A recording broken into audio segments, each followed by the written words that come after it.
Dewa besan. Status quo wa mo kawat tande siwo. Terau chicken suika.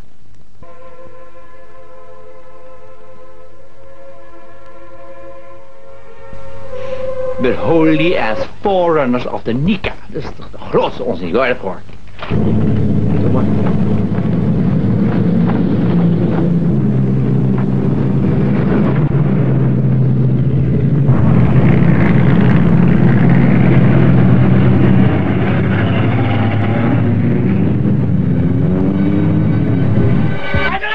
Jancuk, apa jancuk?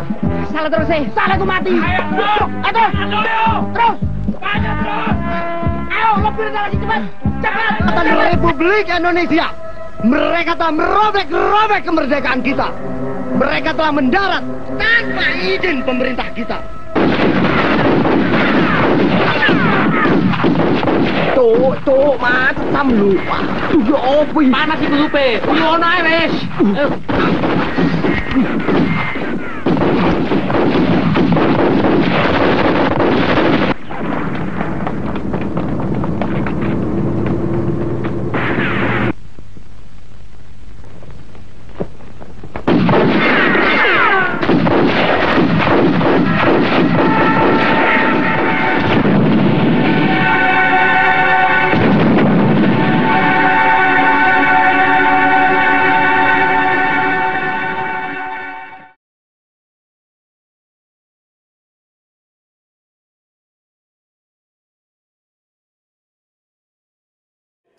Sekalian.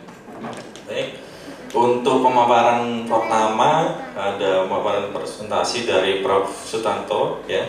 Saya manggilnya Dedi ya, karena terkenalnya akrabnya Dedi. Ya. Baik, bisa dimulai untuk materi presentasinya. Sutanto.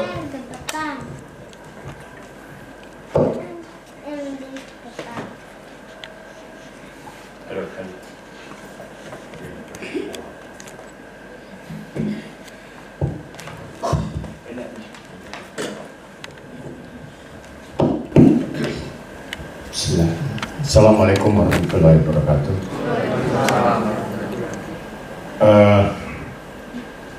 Matur nuwun, terima kasih atas segala partisipasinya.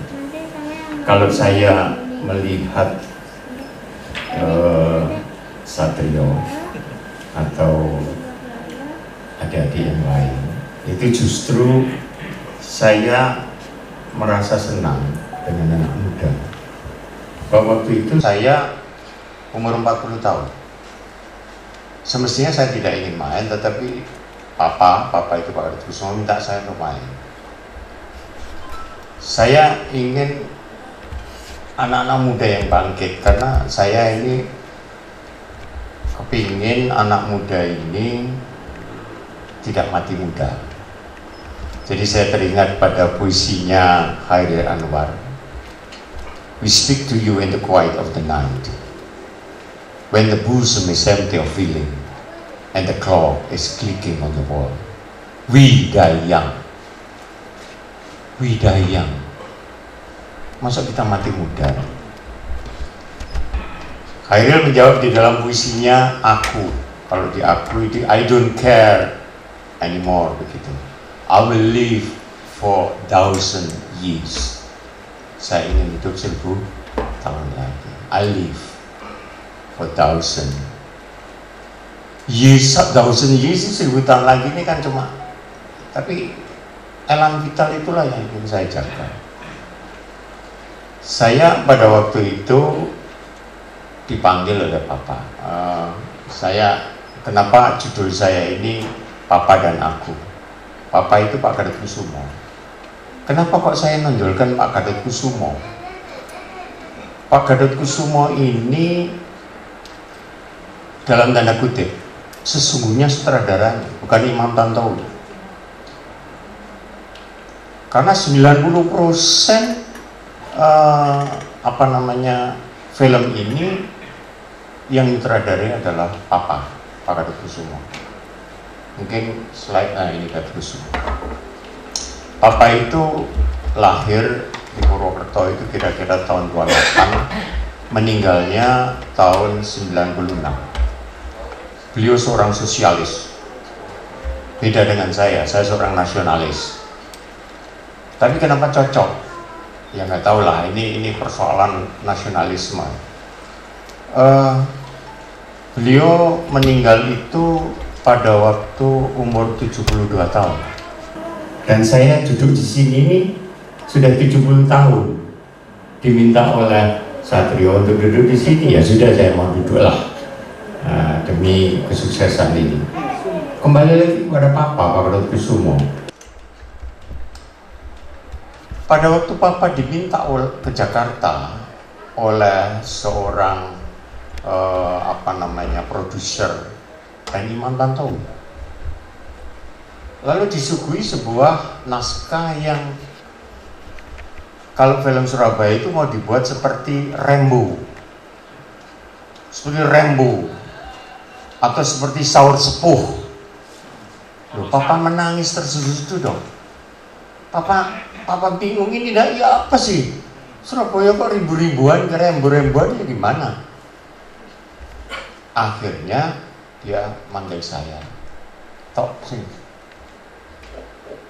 Kon duwe bukune Cak Rus. Cak Rus itu Profesor Ruslan Abdul Ghani, itu orangnya Bung Karno.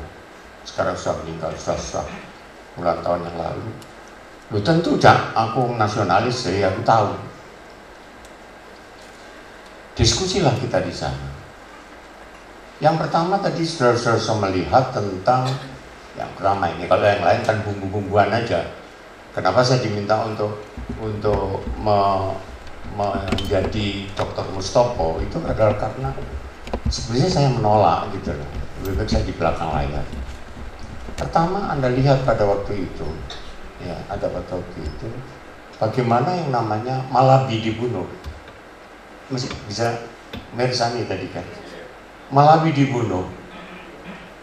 Ya, kenapa? Mari kita masukkan ke Pak Ruslan dulu. Ini wajahnya Pak Ruslan, tetapi tolong slide berikut adalah bukunya Pak Ruslan, yaitu 100 hari. Dalam sebuah penulisan ilmiah itu minimal harus ada dua ya. Misalnya begini, ada sumber data primer. Sumber data primer itu adalah sebuah peristiwa yang terjadi menjadi sebuah dokumentasi. Itu yang primer. Termasuk mungkin dari Leiden, dari mana-mana yang kita dapatkan. Yang kedua, sumber data sekunder itu buku-buku.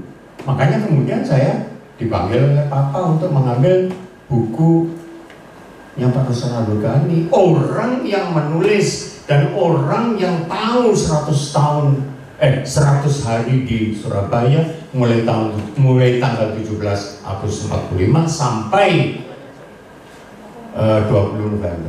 17 sampai 20 100 hari lah kurang lebih. Di sana Pak Ruslan tadi Anda bisa melihat yang pakai dasi. Yang pakai dasi itu, yang agak muda. Itu Pak Ruslan Abdul Ghani. Saya diskusi sama contoh begini. Malabi itu orang hebat. Malabi ini oleh Inggris ditempatkan di India. Ditempatkan di India. Orangnya masih 40 tahun, 40 sekian dia sudah jenderal. Brigjen waktu itu, Brigjen Malabi. Oleh karena dia membawa divisi India ke Indonesia, dia datang ke sini pada tanggal 25 Oktober. 30 kemudian mati. Hebat karena orang Surabaya. Persoalannya adalah siapa yang membunuh Malabi. Nah ini kita tidak bisa berbicara tersier. Kalau data tersier kan dongeng, sumber data tersier itu dongeng. Oh, sing membunuh itu pistolku. Nah gitu, saya tembak. Bener nih. Saya bilang sama Papa, gini aja. Kita ambil yang data yang paling, ya sudah ditambah hancur aja lah. Nggak perlu orang penokohan itu. Termasuk siapa yang menyobek bendera merah putih di LMS. Si Fulan, si A, si B, itu sumber data tersier. Tidak bisa kita menggunakan sumber data tersier.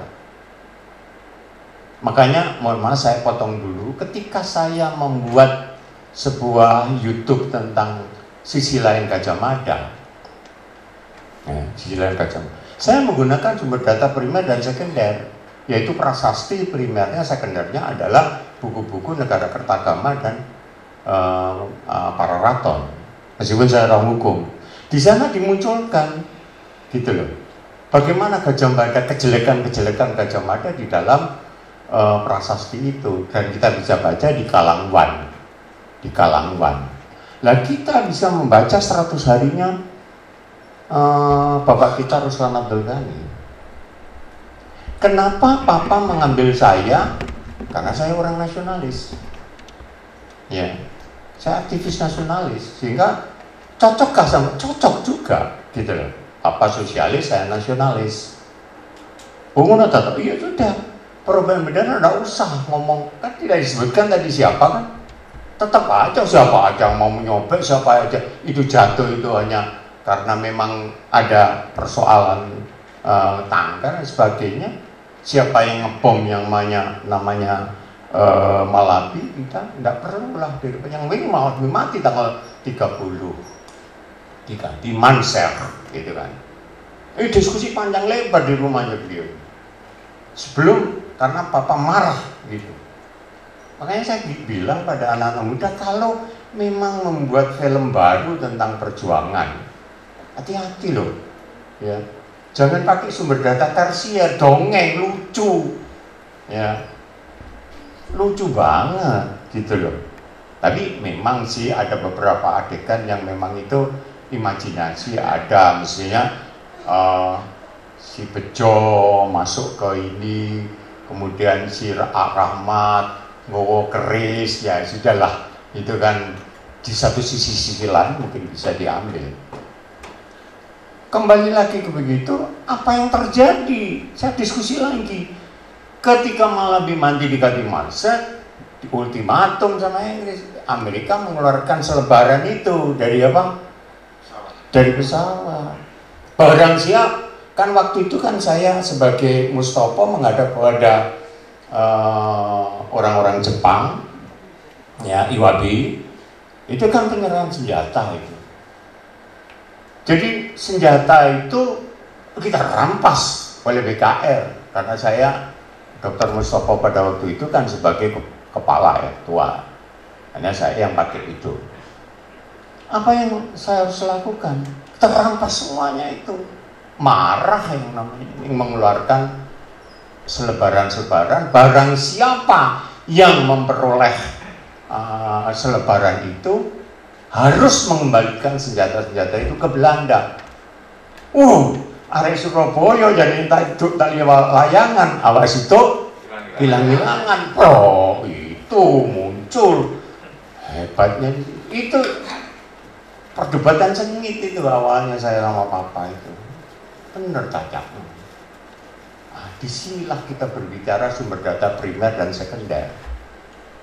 Nah ini kan saya bilang, kalau yang rawuh ini kemudian bapak-bapak, ibu-ibu, saya mengaturkan sembah nuwun, tetapi anak muda semestinya yang harus tampil sekarang ini.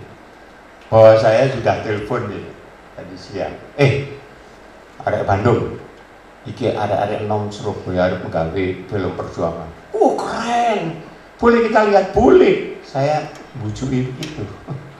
Anak Bandung sekarang lagi ini, malam ini. Karena sore tadi saya keren. Padahal kita nonton film, bukan membuat film. Tepuk tangan itu untuk ini. Nah, saudara-saudara sekalian, Surabatima itu ini Papa itu sesungguhnya sutradara yang sesungguhnya. Karena apa? Coba aja digaret itu. Sutradaranya, gitu, penulis cerita asli, penulis skenario, kemudian sutradara membantu. Ini Papa semua. Dan saya tahu persis, karena Papa ini sama saya itu ya guru, ya tempat marah, ya tempat macam-macam lah. Itu ya saudara, ya ini. Walaupun bedanya sama saya itu hampir 28 tahun. 20 tahunan gitu beda saya sama papa itu. Apa yang terjadi? Saya merasa menyesal ketika 1 tahun, tidak lebih karena 1 tahun kemudian papa meninggal. Mungkin karena kecapean dan sebagainya. Sampai nyunduk stroke. Tidak ngerti apa-apa. Saking capeknya mungkin. Waktu itu saya oleh Pak Basofi, Gubernur Jawa Timur, diminta untuk menjadi panitia paranormal seluruh Indonesia. Ya saya taruh di Jembatan Merah, saya taruh di Hotel A, Hotel B. Papa itu saya bawa dengan harapan ditambani gitu loh. Ya walau Tuhan sudah. Nah, saudara sekalian, kalau boleh saya melanjutkan slide berikutnya supaya tidak terlalu lama. Ini saya dipaksa oleh papa. Tok, kon kudu main. Loh, Pak, ngapain? Aku main. Aku sih mikir kena aja. Gitu. Ya sudah, akhirnya saya tanda tangan slide berikutnya ini PT Sinarmas Film Record. Itu apa namanya? Ada saya dan Jeffrey Hasan. Jeffrey Hasan ini seorang produsernya, ya toh. Kemudian saya, kemudian slide berikutnya tanda tangan saya kalau salah. Nah itu tanda tangan saya menjadi aktor. Wah, saya bilang, Pak, saya ini film itu nggak pernah Pak. Ya pernah kayak main-main apa sih gitu. Walaupun saya pernah jadi sutradara film jelek-jelek gini. Setelah itu ya pernah jadi calon stapa itu saja. Apa yang terjadi dengan peristiwa itu? Akhirnya saya mendalami betul apa yang dikatakan oleh Papa dengan segala risikonya. Next. Nah, akhirnya saya didapuk jadi Dokter Mustopo. Kok ambil Leo untuk melok? Aku sama Leo Jani juga nggak berpikir loh ingin itu enggak. Leo banyak kegiatan, kegiatan saya itu ngajar. Terus ngajar kono, telepon lagi, kon main. Ngajar, kon main. Wah, ya opo gitu loh. Ya. Lalu teks saya ini bahasa Inggris karuan. Bahasa Jepang ya tadi kan panjenengan sami cerita bahasa Jepang. Waduh, sambil dangak, sambil ini, sambil ngapalno, sambil itu dan sebagainya. Apa yang harus kita lakukan di sini gitu loh? Fase juga nggak fase, ya apa caranya? Ya di fase no, gitu loh. Ya kudu iso, gitu. Lalu saya waktu kecil kan saya itu seneng nyanyi. Na na na na na na na ya kaya kubah.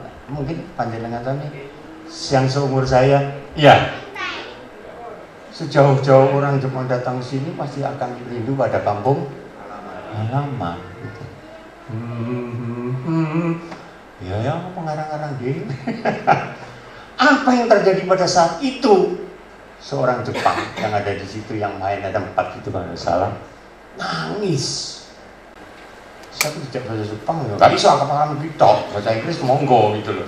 Apalan kita gitu loh. Nyanyiku tok gitu.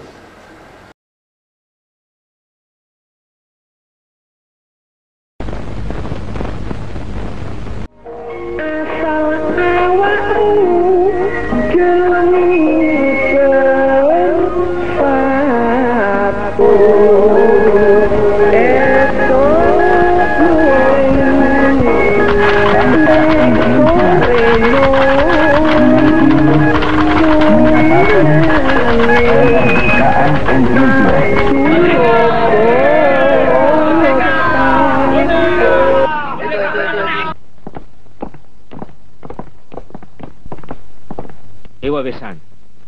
Status quo wa mo kawatta desu yo. Terauchi Gensui ga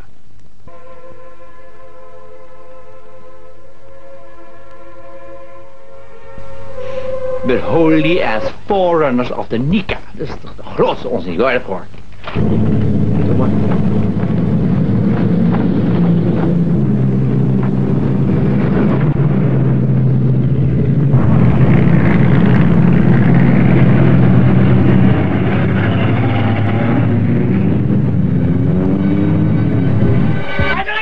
Jancuk, apa jancuk? Salah terus salah gue mati. Ayo terus, terus, banyak terus. Ayo lebih lagi cepat, cepat. Republik Indonesia, mereka telah merobek kemerdekaan kita. Mereka telah mendarat tanpa izin pemerintah kita. Tuh, mat, tam lupa. Tuh, opo. Panas iku lupe. Ngono ae wis.